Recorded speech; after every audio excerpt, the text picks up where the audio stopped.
Dans le quartier chic de Nagatasho, au cœur de Tokyo, se trouve un immeuble moderne appelé Sano Park Tower. En 2001, un événement troublant secoua les habitants et la police locale. Un homme d'une quarantaine d'années, discret, travaillant dans une société d'informatique, vivait seul dans un des appartements des derniers étages. Ses voisins le voyaient rarement, mais ne le trouvaient pas étrange, juste un peu reclus. Un jour, des employés de l'immeuble remarquèrent une odeur nauséabonde émanant du couloir.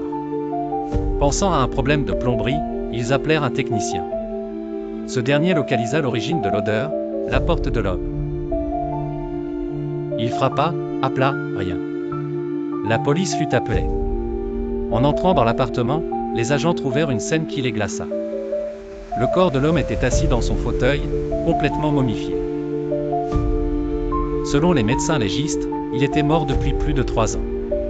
La climatisation fonctionnait encore, conservant partiellement son corps. Mais ce n'est pas tout.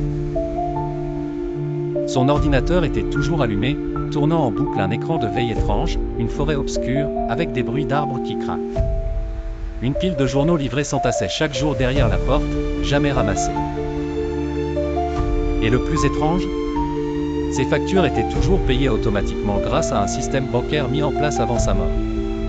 Personne n'avait rien remarqué.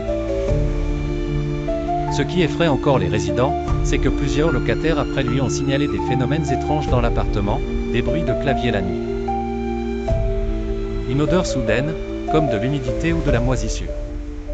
Et surtout, des lumières qui s'allument toutes seules, même quand l'électricité a été coupée. L'appartement est depuis surnommé « unité fantôme » par les employés du bâtiment. Il est souvent vide, les locataires n'y restant jamais longtemps.